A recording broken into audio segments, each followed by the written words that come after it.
All right, here we go. It looks like we are live on Kevin. I'm going to take just a moment here to let people fill into the room.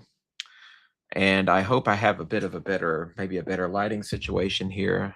Got my drink, feeling pretty good. I'm going to do some double checks, guys, and then we're going to get into this. And I'll provide a breakdown or a summary of the material that we're going to cover, what we have covered, and the purpose of this particular show, and this particular lecture is to move more into the more practical side of things and to showcase or demonstrate a praxis, right? A praxis for trying to remedy and solve our most vexing crisis scenarios as a species, right? And this is namely what people have referred to as the poly crisis or the meta crisis. And all the bits and bobs, all the pieces of information that we discussed in previous episodes, the philosophical zeitgeists, right? Those are going to come back into play to in some degree with what we're actually working on as the solution, right? Because the purpose of those more abstract philosophical meanderings were to get us to a point to gather ground that we can work from in provisioning a solution. You see, so we have to understand the context, not only in terms of the problems, but also in terms of what philosophical interests drive and act as catalysts for human thought and the reasoning, right? The architecture of that particular thought. Why is it happening now? Why is there a particular line of inquiry that we are so deeply immersed in as a species, right? So this speaks to our growing interest in philosophical items like panpsychism, on the nature of process, right? This is process philosophy. There's been a lot of recent interest in Whiteheadian thought, right? This also plays directly into continuing education and understanding of complexity, right? Complexity science is a particular field that I have a deep passion for. I think it has a lot of revelatory material that is going to give us some ammunition for defending ourselves against our own self-destruction, right? Or self-annihilation in the context of this polycrisis scenario. Cool. So let me go through the outline here. It looks like I'm good. Just received a beautiful message saying that it looks like the live studio feed is working on all outlets. So good. Cool.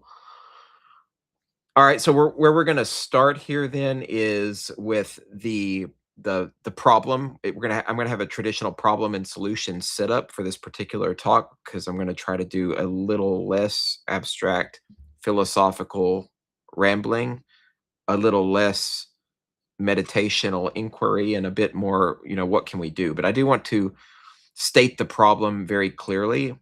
And the problem, of course, is a direct lineage from the philosophical zeitgeists, right? The philosophies and the scientific focuses that we discussed, right? The reason those philosophies exist, the reason why they at least exist as a deep interest, like as academic inquiry, as independent academic study, is because of the current metacrisis or polycrisis that we're facing. I made a post on Facebook leading up to this space because there's a lot of people who have had interest in similar items that I've had interest in on Facebook, and namely, this is thinking deeply about governance, right? The animosity of governments and how governments have actually worsened our current predicament. And that is 100% true. But also the fact that it's not just an ideological position like libertarianism or communism, for that matter, that's going to save us. Instead, we need to broaden our scope of knowledge, be fundamentally open-minded to a trans-political context, and that means trying to move beyond the mere political or the mere ideological, and start thinking about what we can do in our society to benefit it structurally, right? And from my perspective, this means starting to think holistically. You guys know this means thinking about this concept of exit and build, and this plays very deeply in a profound way in my personal philosophy of how we start to move our species in a more harmonious direction, how we start to rectify institutional failures, and how we begin to construct a new orthodoxy in terms of our civilizational standard, right? Our global standard of how we interact and engage with each other. So that's sort of the purpose of this particular talk. It may or may not go on to a second part, or technically this would be a fourth part if we consider the philosophical zeitgeist's precursor material to what we're talking about now. Cool. So we'll get into the polycrisis, and one of the reasons for the polycrisis is our inability as a species to think whole, and this is a like a vestigial organ of enlightenment thinking, of the quote unquote new rationality, right? Of movement toward empiricism and reductionism. And again, I've said this before in many spaces, but I don't want to out outright and out of hand discard that type of thinking as being useless. I think I've said it before, the scientific endeavor and scientific tooling has been tremendously important for our species on many different verticals, and it will continue to be important. But we can't. So we're not going to throw the baby out with the bathwater, but we can't always just assume because something is good. This is part of the reason we have the poly crisis. We can't assume that something, because it's good or beneficial in one domain, that that is coextensive with another domain, right? And it's actually this problem that is at the feet, right? It's the crux of the poly crisis. The fact that we're really good in solving problems in a narrow domain using a particular kind of ideology, using a particular set of solutions, but it's in that course, through that course, that we've generated a myriad of externalities and downstream harms as a result of that, right? And we're going to look into that as well. So that's part one. And we're particularly going to get in. I want you guys, whenever you're on this lecture with me, I'm going to try to offer as much value as possible and do my best to be as free-willing in my own knowledge as possible. But we're going to draw quite a bit from this book right here. All right, kids, students, turn to page. No, we're not going to do that. This is Nora Bateson's book, Combining. This is one of my favorite books as of recent. I've talked about her work a lot. She runs an institute called Warm Data Labs.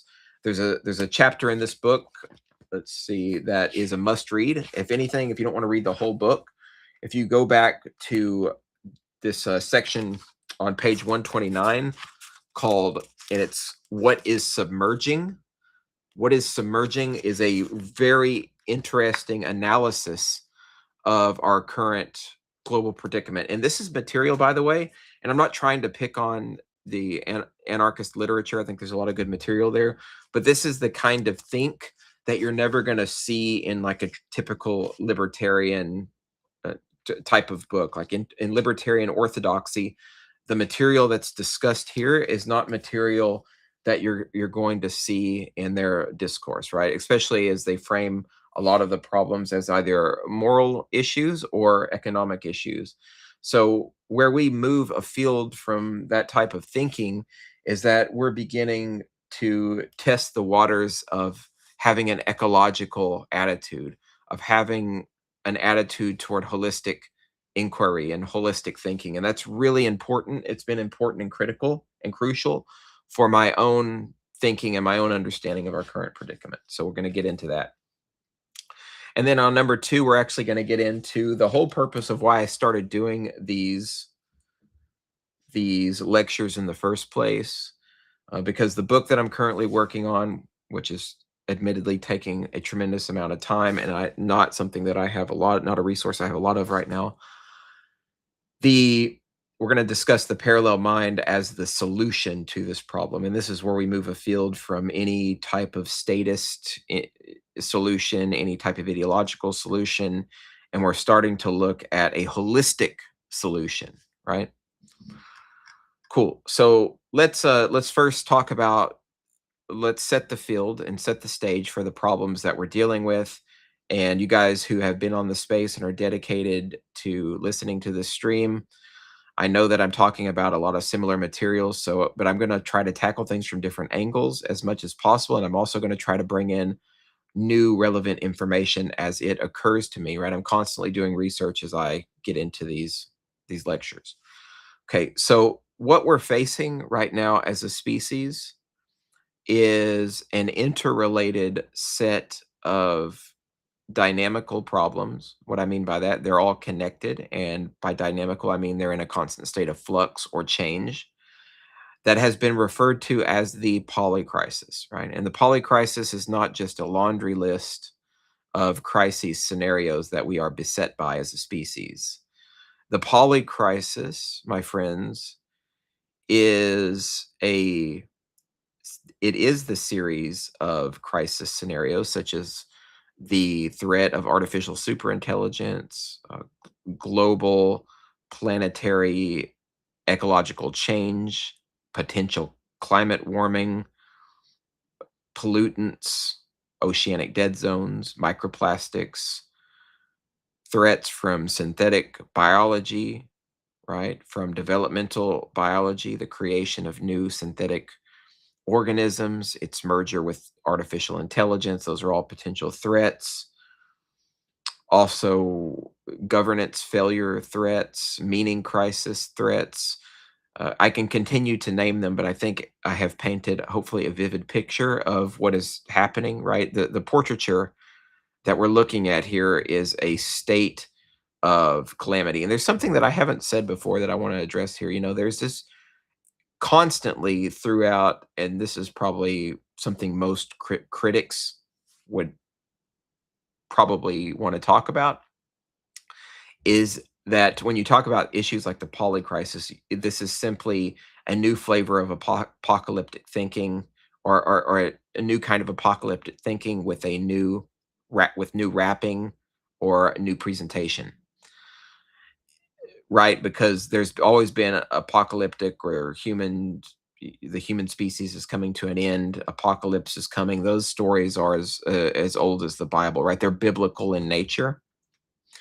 The holy books have chronicled the descent and the potential inevitable destruction of man, or a they've had some kind of messianic vision of a rapture or some other kind of end times, right?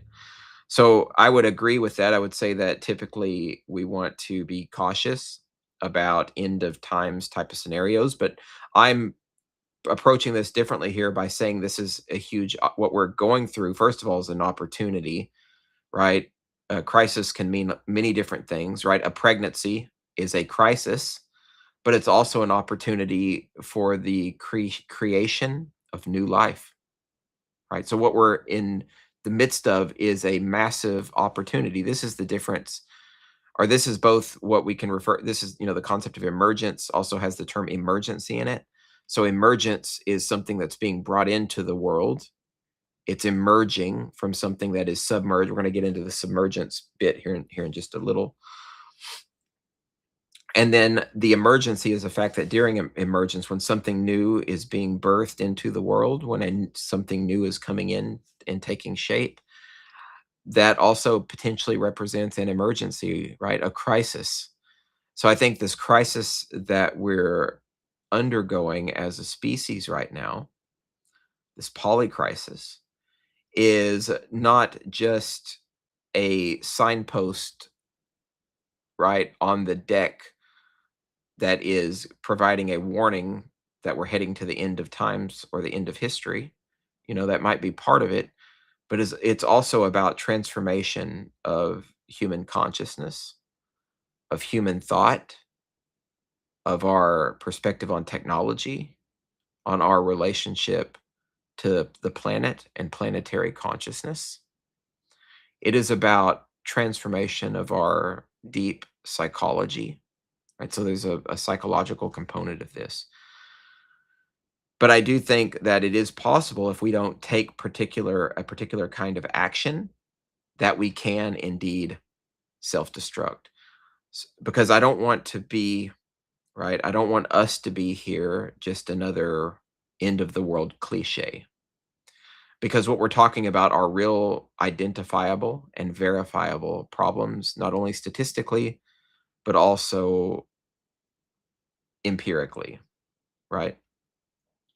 And it's not to say that if we don't address these, that the end is inevitable like tomorrow. It's just to say that if we don't start developing a strategy toward addressing the polycrisis, that we are going to continue to distribute harms throughout our various ecologies as well as the planet's biomes. So this is something, my friends, that we must address post haste. And lest we experience more harms doesn't necessarily mean complete annihilation of the world. It's not an end of the world kind of scenario, but it is if you look at it on a continuum, there is a distribution of harms that we're continuing to create by leaving these problems largely unaddressed. Okay.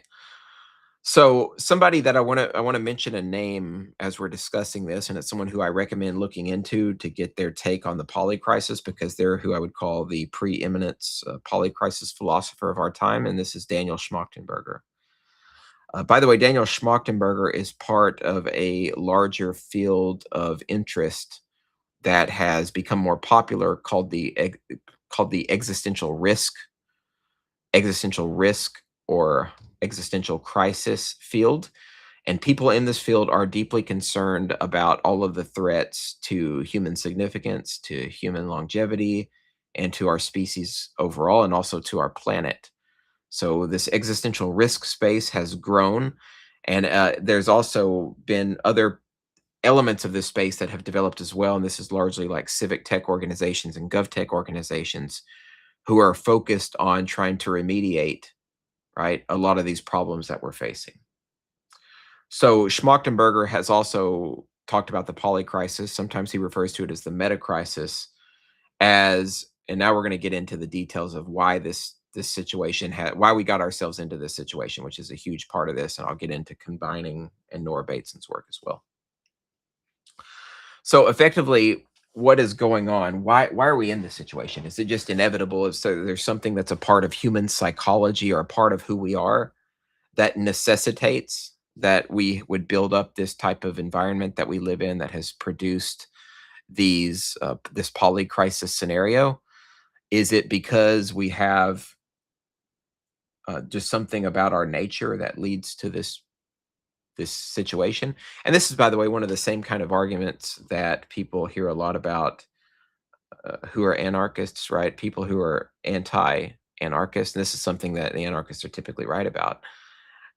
They point out that governments are going to exist no matter what because it's the nature of men to be evil or to coerce other men, and that we need some kind of system of control that also uses coercion to keep everybody else in check. But the reality is that our human psychology doesn't just have an inbuilt quote unquote warrior gene, right? And even if it does, our genetics aren't the only determinant of our personality, right? Our behavioral templates are not only formed as a result of our genetic material, but also through our environment. So it's not necessarily nature versus nurture psychologically, it's nature via nurture, right? So our environments, the environments that we craft around us, and this means our environment, like our homes, this very room that I'm in, to this house that I'm in, to the neighborhood that I'm in, to the city that I'm in, to the country, right, to the larger geographical landmass and its population, right? So in essence, this is the situation that we have found ourselves in, right? And what I'm ultimately trying to get at with this particular line of reasoning is that human beings have a lot of inbuilt psychological traits, and we're molded by a lot of different things, not just our genetic apparatus. And there's a term in both in psychology and in the biological sciences called epigenetics, right? So this means that your genetic material is constantly interacting with the environment to switch certain genes on and off, be it a warrior gene or be it another type of gene. Point here is that there's nothing in our psychology that says that we have to live like this, that we have to structure our communities a certain way, or that we have to be in a certain kind of frame of mind, right? Really, I think really important thing to state because it's a effectively a sweeping generalization to say that humans are just all one thing and they're not another. We are a can, right? We are a can containing a myriad of different ingredients. You open the can, lots of ingredients come out, right? You're gonna cook the you're gonna cook the dinner, open up your can, throw it into the skillet to simmer it, and you're gonna get a certain kind of outcome. But then, of course, in different cans come different flavors, different types, different spices, different ingredients, right? All humans. Okay, so, with that said, the reason that we're in this situation doesn't have to do and this is where we can kinda have a bit of a pushback on, like, political ideologies, philosophies about morality and ethics and those kinda things. So, what is happening here is regardless of whatever the political philosophy is or regardless of the moral inquiry, the structural inefficiencies of our institutions are ultimately based on the game theoretic rule sets that are erected in these societies, right? Schmachtenberger calls these generator functions, right? And then generator function is also a mathematical term, but the idea is that when you when you have a group of people that create a certain institution or they develop some kind of abstract policy, though that on a very fundamental level drives the outcomes and the outputs in society, and that it also determines the game theoretic dynamics and the rule sets in the institutions that emerge from those policies, from that culture, from the inputs, right, from those ways of thinking. And the problem that we're facing right now is all the institutional baggage that we have we're starting to experience the fallout of that. You see what I mean? All of the corrupting dynamics that have been created over time, right? We're seeing the fallout from that. This these issues now have become what eco-philosopher Timothy Morton refers to as a hyper object, right? So let's just think about this for a minute, and I'm going to try to concretize this as much as possible. Let's think about oceanic microplastics. There are dead zones in the ocean. We have myriad of different sensors, right? We really have what we can call a sensorium that dots the globe in the ocean that's picking up all of these data signatures in the ocean. So we know that the ocean has dead zones. We also know that there are microplastics that have caused a decline to some degree in the microbiome of the ocean, to the coral reef, to reef ecology, and those kind of things. And the result of this, of course, is largely externalized harms as a result of our own institutions. The microplastic situation is a very direct result of industrialization, industrial economy, industrial institutions, and it's clear that there's a technological and a technique, right? A technological prowess and a technique that was purposefully engendered by institutional thinkers and by people with entrepreneurial mindsets. Again, and I don't want to paint here with a broad stroke or to generalize because there are good. Again, I want to make it very extremely clear that there are good qualities and good things about these items that I'm discussing. But here's the problem. All right, these institutions emerge, they go to solve a particular problem. Maybe they're creating some kind of furniture for people's houses. They're improving people's living conditions in some way. They're creating devices, components for medical technology, for medical furniture, for medical machinery. So all of that is at face value if you look at it in a linear type of way, right? Reductionistically almost. You can see the importance of that. You're creating a good that society needs in a market environment, and that is making the outcome for a lot of people better. Okay, so here's the thing, and this is what I want to press home in this particular space as the critical piece of insight. This is really good in a narrow domain, right? You're creating something that people want in a market, and it's also meeting the bottom line. People are getting wealthy as a result. That's all good. No complaints here. What's happening though is there's not a structural analysis of the externalized harms as a result of doing this. You guys see what I mean, right? So whenever you go to produce, and this is I'm going to tie this back hopefully eloquently into the microplastics concern in the ocean or the dead zone. You're creating all of this, but you're not paying attention to the downstream externalized costs, right? That result from this. You're not thinking about years later in terms of timeline, and you're not thinking of distance from your manufacturing plant creating this plastic, where these additional plastics and microplastics are going to end up. Right? I'm just using this as an example. This isn't meant to be a focus on plastic pollution space. This is just one example of many, many, many examples of the purpose is to explain how our current institutions work, how they're devised, how humans operate them, and at what expense. Okay.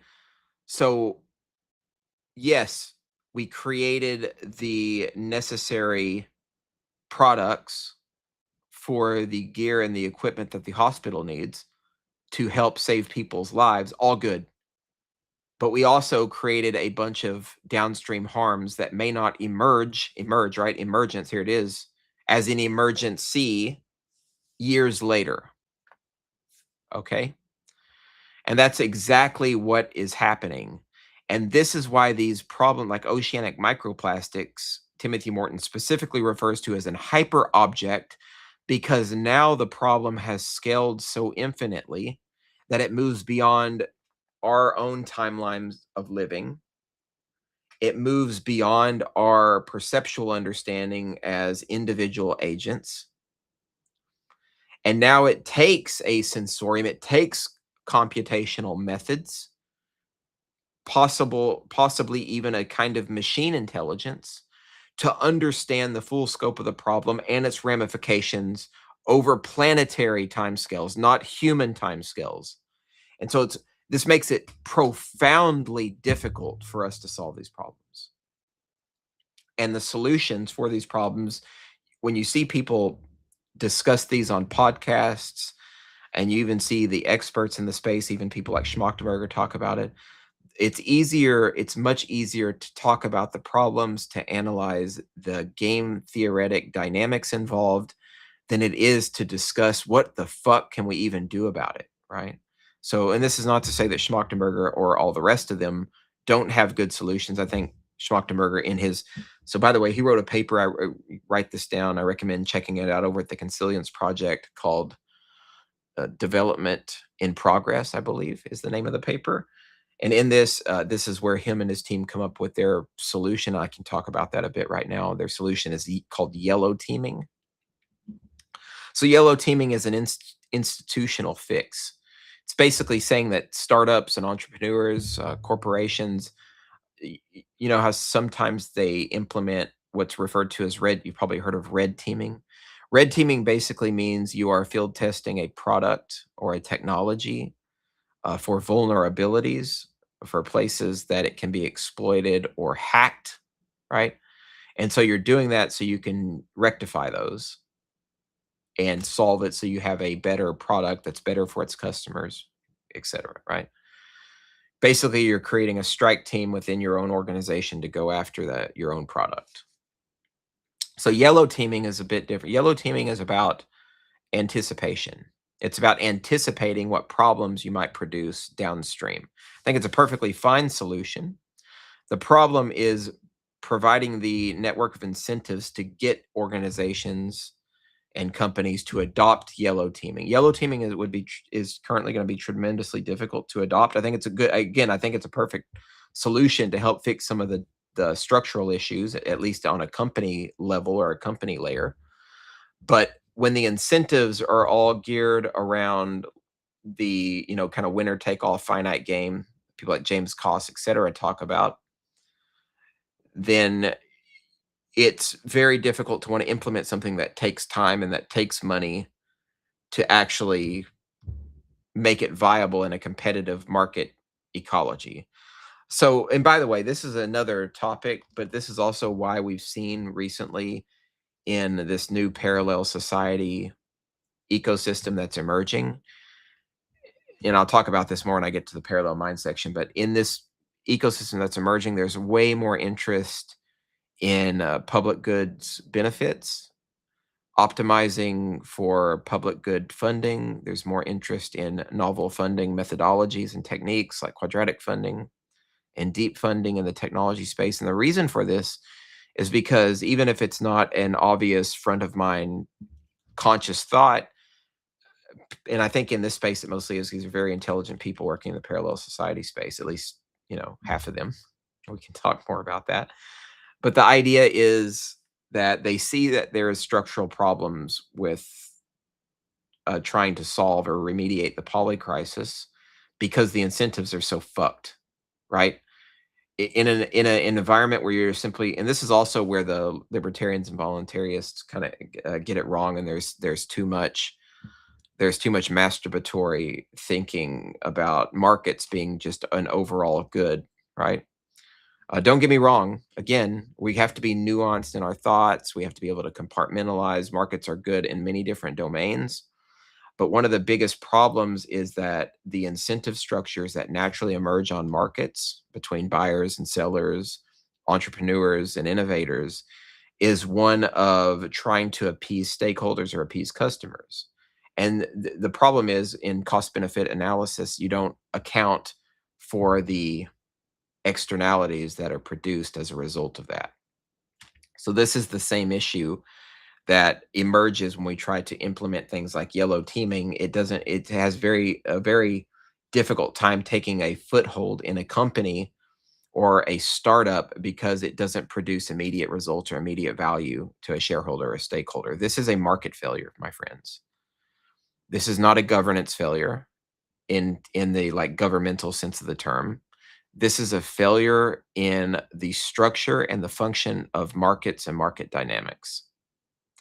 And it's something that you can read all the Hayek in the world, you can read all the Thomas Sowell in the world. The answers that are provided for these are typically in the domain, and I'm going to stretch this very thin here and probably get a lot of hate in the process, but that's fine. This is the answer to this is usually just let the market will find a way. The market will solve it. People will come in and see it as a problem and they'll solve it. Well, that's not a good enough answer. And I think the data and stuff that exist and that float around that problem don't really address it. And we're seeing that, right? We're seeing that.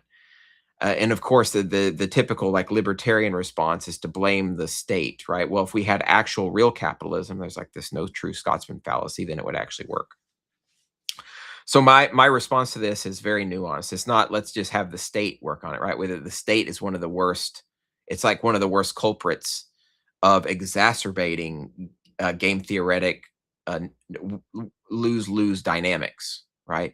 The state is all about the infinite game. The infinite game, by the way, is a term that Jim Rutt used a lot to describe a game that's not meant, or sorry, apologies, finite game. I sometimes mix the two up. So a finite game, if you're playing a finite game, the idea is that you have a winner, right, and you have a loser. And you're always trying to get into these games so that you can be a winner. So what I'm getting at here is the state is always the worst culprit of playing that kind of game. This is why we have what he referred to as a, is it a game A versus a game B civilization. I talked about that last time on the space, and I'm going to make sure I don't mix these up, right? So, because I always have a tendency to do that, right? So game A is basically the current civilizational operating system. It's the finite game operating system. It's the systems and cultures that are basically incapable of coordinating to curtail civilizational arms races, right? Game B would be this new infinite game type of setup where we're playing not for a winner take all sake, but for a for a myriad of win-win games where we holistically structure our society to address challenges that a game A society cannot effectively hope to ever address, right? Because everyone's playing to optimize for their own local conditions at the expense of collective betterment or collective flourishing. Again, these are ideas, this game theoretic information that I'm providing here are not typically discussion points you'll find in your political text, be it a statist text or be it a, at least very many libertarian, like an orthodox kind of anarcho-capitalist thinking. So we have to have a better approach to solving these problems structurally, right? And I'm not going to disagree with again, it is 100% correct that we don't need a governmental strongmen, right? Or a political strongman to or a savior messianic figure as well to come in and save everybody because that's also just involved in the same game playing. And but Sterling, well, if we don't have a completely free society, what do we do? Well, it's not really about free versus unfree per se. What it's about is coordinating, right? It's about figuring out how best to coordinate and also giving people optionality because everybody's different. So in reality, the political differences don't matter at all. What matters is people have optionality to opt in to whatever kind of system they want to opt into. But we also have the deep understanding that we're working as a whole community to provide more ecological thinking, to change the incentive structures, to understand that in order to develop a game B civilization, we have to get outside of the scope of thinking about living in a game A civilization. Cool. So what I want to get into, and we can talk about this a lot more. There's many details to discuss here.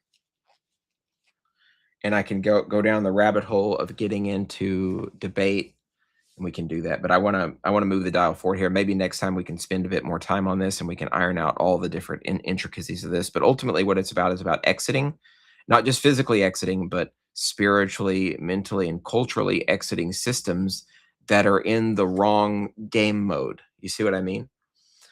And then talking about, not just talking about, but also building the coordination schemes and the tooling that optimize for game B functionality. Now, I want to talk about the book that I mentioned earlier just a bit, and then we're going to get into the parallel mind for the last 15 minutes, and we'll probably talk about it more last time. So Nora Bateson's take on this is very interesting, and she has this concept that she discusses, and this is going to go deeper into the same topic we've been discussing. This concept called the submerged, or what's submerging. And part of the problem in our society is that we're focused on reducing and atomizing every issue and every problem, right? If we can only pick it apart and understand it in isolation, right? So we can understand this issue of climate change in isolation, and we just craft the right policy, or we initiate the right philosophy, or we build the right tool, we're going to solve the problem, right? And in understanding this concept of ecological or holistic thinking, we understand that trying to address something in a linear fashion and trying to think that it can exist in isolation and that it has a solution in isolation is completely erroneous. It's this mindset. Nora talks about this quite adroitly. It's this mindset that has got us into the situation that we're in because we're producing these externalities when we try to solve something that we think is a problem in isolation. So her part of her solution is we have to retune our institutional thinking to be more holistic, meaning we have to look at the interrelationships. We have to think trans contextually. So I think what she's getting at here, and this is my vision, is that as we develop new institutions, and this is a parallel institution, right, or a parallel society, we are thinking naturally transcontextually. We are looking at singular problems potentially, but we are ready and willing and prepared to think about them in the context in which they exist. Right? Here's a metaphor for this that she uses that like a lot. When you when you have a family, right, and you're wanting to understand that family, you don't try to isolate a single individual in the family. You don't say, "Oh, there's the brother," right? There's the brother of one of the children, and we have to he's got a problem, and we have to pick it all apart, and that's gonna give us the complete understanding of the family. Well, no. You're getting into one individual member of the family's head. You're getting to understand them in isolation as if they're the terminus of everything that matters within regard to that family, but you don't understand the full family dynamics. You don't understand the intergenerational abuse or trauma from understanding one individual. You have to see the trans-contextual whole. This is the blind spot, right? This is where we wear blinders as a community, as a species. We are completely plagued by enlightenment thinking. This, a- a- and it's understandable because the boon that has been handed down in the process and the development of enlightenment thinking has been exceedingly good in many domains. It gave us the scientific method. It gave us the process of empiricism that led, at least partially, to the invention of all of our modern technique. It gave us all of this on a silver platter almost. But it also rendered our ability to approach the whole almost completely inert, right? Our ability to grasp the whole of the problem and to see things ecologically has been rendered somewhat spineless, right? There's an inability for people to go out there and actually do it because it's not even on their radar. So this is what a lot of these thinkers in existential risk, in this is why thinking about collective betterment is so important. Also, Nora Bateson uses this term warm data, and she even has an institute called Warm Data Labs to help people process and understand this. This is where you go in and you look at the dynamics of the relationships in an institution, right? Be it a family institution, be it a technology startup as an institution, be it a company or a corporation as an institution, be it a some kind of governance coordination institution, whatever it is, applying a warm data holistic approach is the way that we can come to understand and rearrange our thinking to figure out how all the parts play together, and then we can apply interventions and solutions that apply to the whole, and we can solve some of these externalized problems, and we can start learning, really learning to look downstream, right? There's one other term that I'm going to mention, and we'll get into the solution, and maybe we go just a couple of minutes over here. One term that she uses to describe the way that she looks at like these institutions as like living organisms, she uses this term semathecy that she coined. So somaticity is like mutual learning in living systems.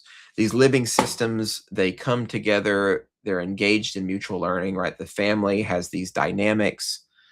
These dynamics have inputs, right? They're feeding inputs into their family system, and they have outputs that exist then in the family, outputs in the form of behavioral patterns between the family members, outputs in terms of the family culture, rights and wrongs, mores, values, and then future outputs in the form of generational trauma, generational understanding, family needs, those kind of things, right? So I think the psychology of the family is a really good so that this mutual learning in in all systems can be constituted as living systems because they produce different kinds of outputs. They have a togetherness that where learning stems from. And this is, my friends, is what she refers to as the submerged material. It's all of these bits and bobs of the interactional dynamics within the context of these family systems, right? Of any of these systems. And then what comes out of that is what we refer to as emergence.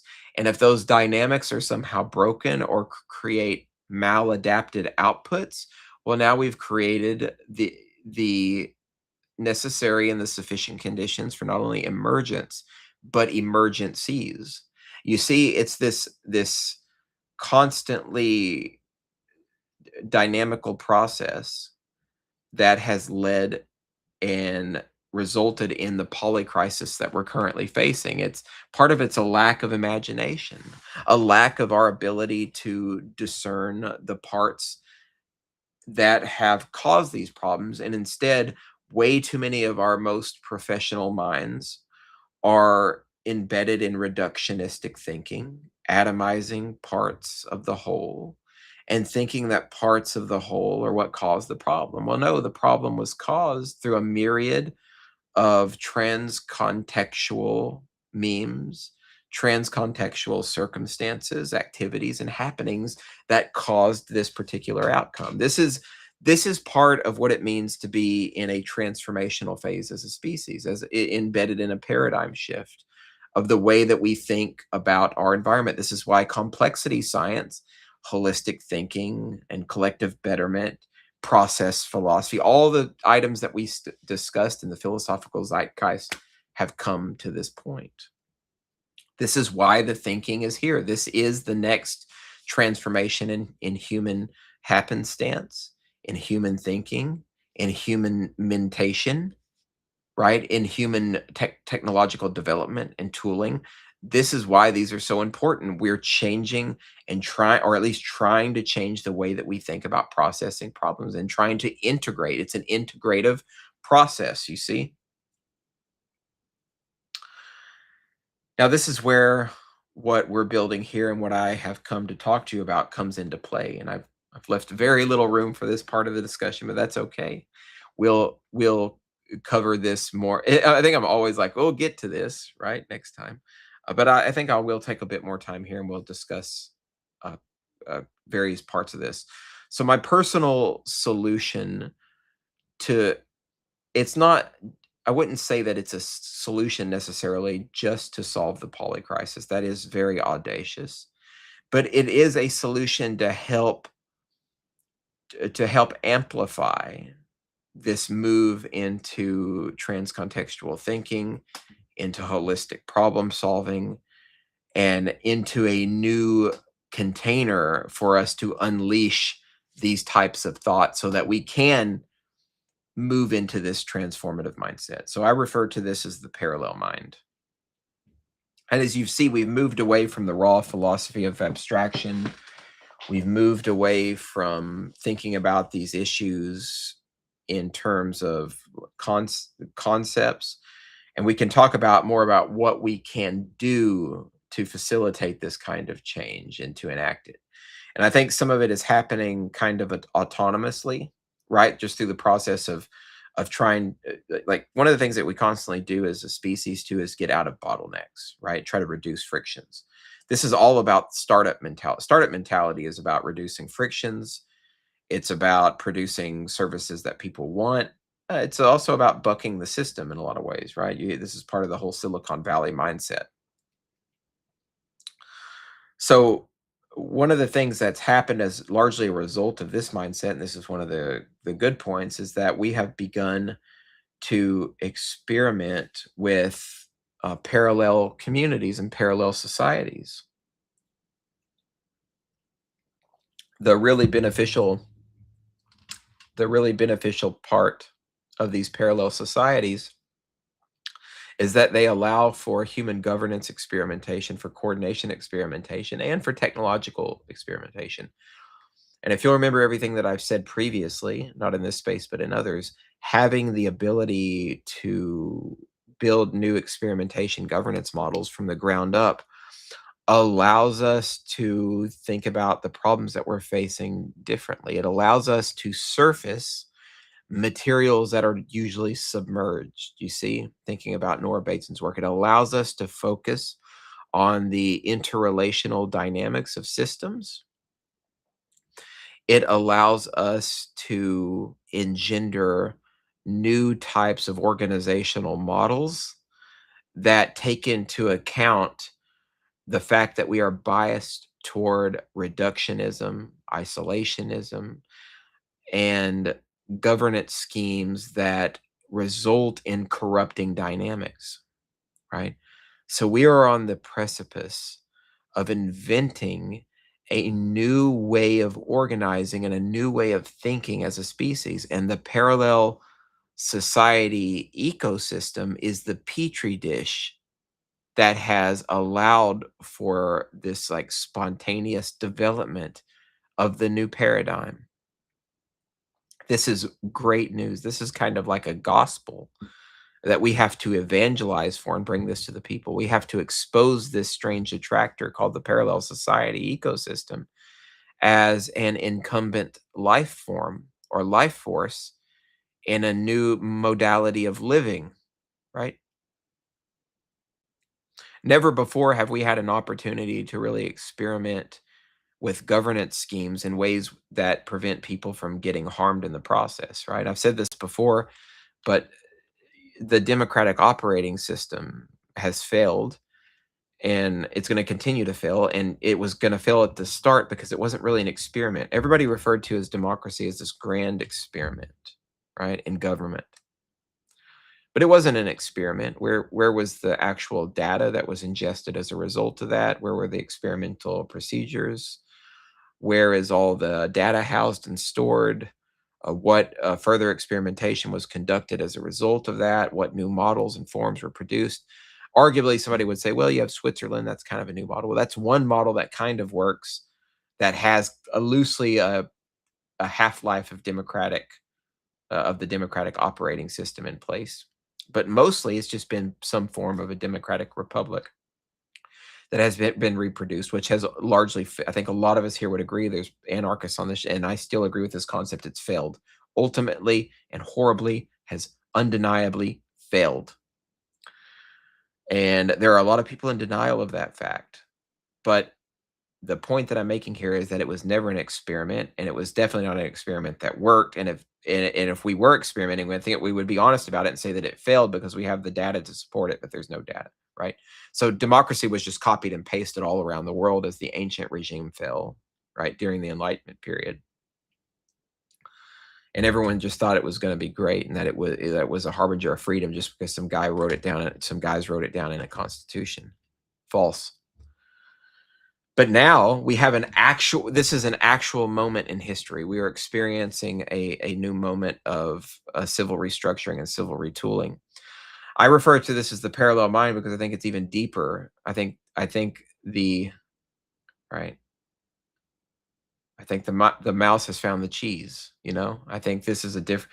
What's happening here is that we can actually experiment because we're maturing into this idea that exit is important, that people should be able to exit their systems, their ideologies, their physical locations, and go into places that share their values. And this brings things harmoniously into balance for experimentation because people will voluntarily and have voluntarily opted into novel governance experiments in these spaces. And what also these spaces represent is the ability to create a planetary mind, right? Think about it like this. This is where we get into the parallel mind. These different kinds of communities, as they are starting to emerge, not only represent new governance experimentation, they represent nodes in a vast ecological network of problem solving capabilities. What do I mean by that? Prospera, think of that as an example. The people there not only typically share values, but they're also very much focused on solving one particular problem in a particular domain as a node, right? It's not necessarily a company, it's a node of people. It's a community with a culture and an ethos that are trying to solve problems around regenerative medicine, human longevity, and this is what they see as a one of the more vexing problems of our time. And that's their like their winnable issue. That's what they're trying to solve. What's happening though is this is one node in a giant planetary network. Many of these nodes are popping up in the form of parallel societies. A lot of them are experimenting with temporary pop-up villages with an ultimate ambition or aim to have a permanent space or territory.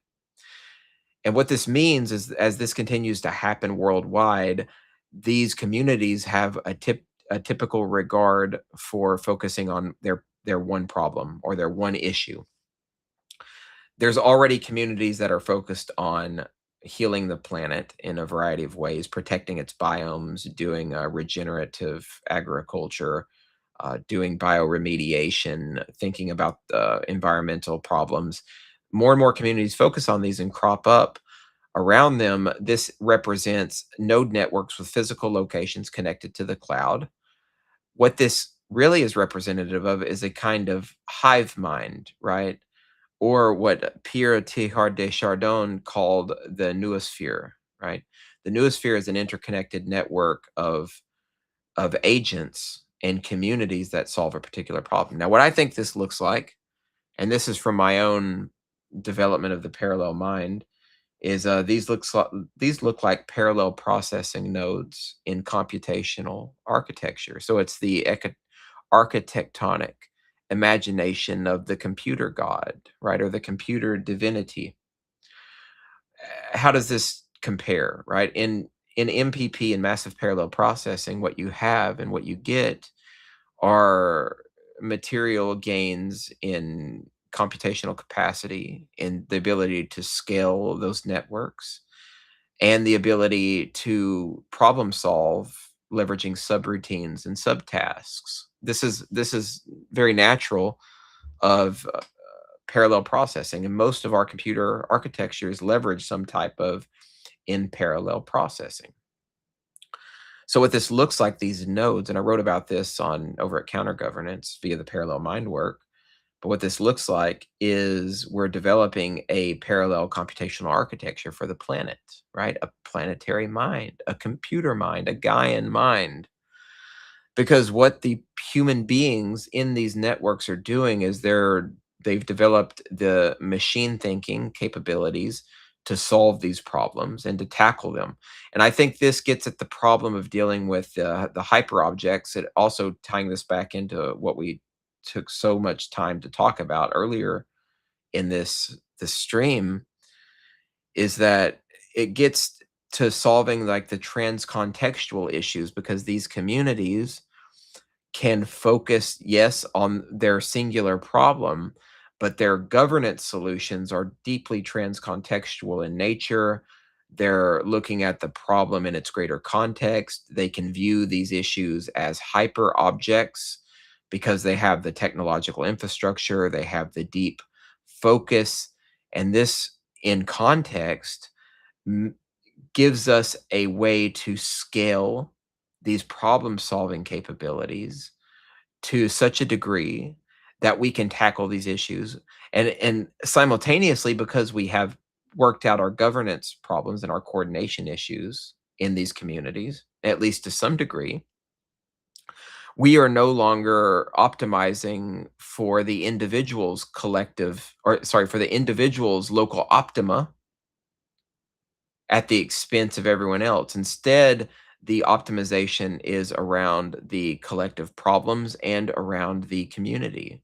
So this is the beginning, in my opinion, for the development, to use Jim Rutt's terms, of a civilization B society. This is operationally and mechanistically how we do it. We have to continue developing these parallel cells, right? These parallel networks to purposely develop the parallel mind. You see, this is a blueprint for getting us out of this polycrisis scenarios and pushing our species into a new civilizational mode of being, right? This is purposely designed to change, to alter the game theoretical dynamics. And there's a lot of pieces to this, and I tried to layer them in for you to so hopefully that it's understandable. But clearly, there is a layer of governance that has to be taken into account, and that is being taken into account. The experimentation is happening now. I've talked about it, given demonstrable examples. There's also a rise in civic technology organizations who are focused deeply on governance, right? This is Polis Labs. There's also organizations who are working on developing GovTech and inspiring movements towards social activism. This is Logos, right? There's a whole regenerative ecosystem in Web3 who is very dedicated to solving local problems and to stopping pollutants. This is all part of this. This is the solution, folks. This is where we're at. This is the time that we're in. We have an opportunity, right? With crisis comes emergence, comes emergency, comes opportunity. And it's here. It's on a silver platter. It's ripe for the taking. Now, this can get a little bit metaphysical if we think about what we're actually building, right? We've talked about the complexity science involved in this. As we develop this further, and we have an appetite for growing and developing the parallel mind, and it becomes a thing. Some other people call this, by the way, there's other people talking about this. It's not, I'm just not hallucinating this. Benjamin Bratton, who I've mentioned before, I don't like all of his politics, but he has said before that we are developing the architecture for planetary computation. Planetary computation is actually a phrase that's being tossed around a lot lately. The process philosophers like Alexander Bard, those guys are talking about this as well, that we're developing this for the purpose of creating like a god at the end of time, or creating the necessary and sufficient conditions for the planet to think. And the planet thinking, right? If a planet can think, it has the capacity to solve its own problems potentially. That's a new level or a new caliber, if you will, of mind, like mental processing that can be dedicated to solving issues. So this is also why I don't tend to think political anymore. I don't have like an ideological mindset, is because we have to purposely develop as a blueprint the guiding organizational structures and civilizational structures that push us in the direction of developing a planet that is capable with its people of solving its most vexing civilizational risk vectors or problems. Again, there are some gaps in this. I don't understand yet all of the exact dynamics and all of the details, right? I'm more of a holistic thinker for sure, a systems thinker. I don't know of all of the conditions that are going to be necessary in terms of these parallel ecosystems that give rise to more complex emergence toward the parallel mind. Maybe it's just the people and the computational networks. Maybe there's also other new cultural, social, and physical material technologies that are needed, something that I can't envision or see. I do think that artificial intelligence and possible artificial intelligence or synthetic intelligence uh, networks are going to be deeply involved in bringing this planetary mind online. I don't know exactly what that structure looks like, but I think with sufficient complexity, the mixture of these parallel mind nodes with artificial intelligence and its implementation and governance modalities could help bring this type of network online. Not even in a in a very real sense. See, this is where the metaphysics blurs with the physical, right? I think what we're creating is going to be something that when it emerges, we're not going to have any idea about how to fully grok it. You know what I mean? It's almost like an intelligence of its own kind of degree, somewhere beyond our own. This is assuming that you even agree that this component is necessary. And by the way, I want to be clear on that. I'm speculating a little bit in this stage of the show. You don't absolutely need any of this at all to create a blueprint for like a planetary mind that just uses our own networks. There doesn't necessarily even have to be an emergent property that says that the Earth is going to maintain some volitional process, right? Our ultimate goal is just simply to solve these crisis scenarios that are in front of us and to change our organizational dynamics so that we don't ultimately destroy ourselves in the future. That's the purpose of it. This other part is just me speculating on the complexity science and the underlying process of emergence below it. And I think this very clearly plays into all of the thinking that the holistic ecosystem, if you will, tends to think about at least peripheral, right? When you think holistic and dynamically and you're looking transcontextually, you're naturally interested in spearheading emergence and trying to grok eh, strange attractors, right? I've talked about strange attractors before. They're emergent phenomenon in a mathematical field. Strange attractor is something that emerges out of complexity soup, you know?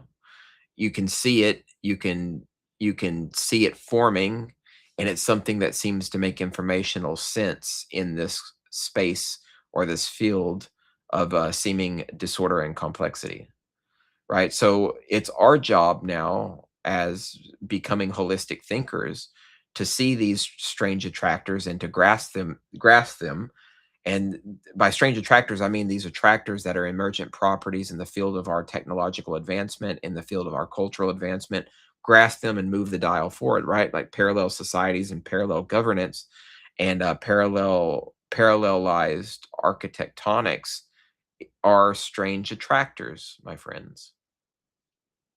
Cool. All right, so this got into a bit of the parallel mind thesis that I have, and this moves well beyond the pale of politics and the political mind and more into like this is more of an engineering focus, right? We're trying to build something as a species together here at the end of history. And absolutely requires us to get outside of political thinking. It requires us to work together toward engineering this.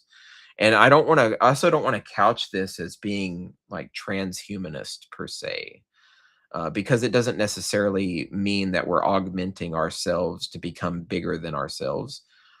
We are changing potentially. We're augmenting the way that we think, but there is not necessarily like a transhuman context. This is more about the planet and its architecture and how it solves problems with us. You see, it's a blend, it's us together with planetary consciousness.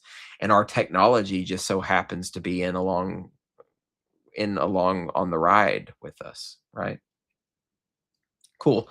So I think I'm running out of mental juice, but this live stream felt really good. We're gonna keep doing these lectures. I'm gonna keep streaming them out to all of the places. I've said it before, my friends. I've my bandwidth for writing is tremendously low right now, but I do have time on the weekends to do this space, and I'm going to keep doing this.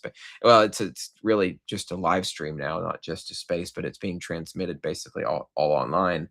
So what I really hope is that more people thinking about this come to this space and we create a community.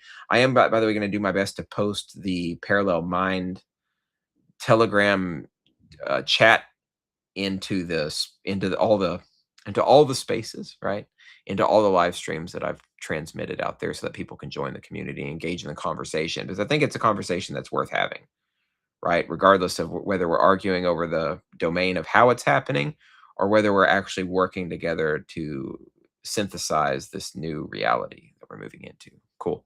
All right, guys. Thanks so much, my friends. I hope you enjoyed this broadcast for today. We will continue doing this every Saturday, and I'm enjoying it very, very much. I hope you are as well, and I hope you get as much value from this and you enjoy it as much as I do.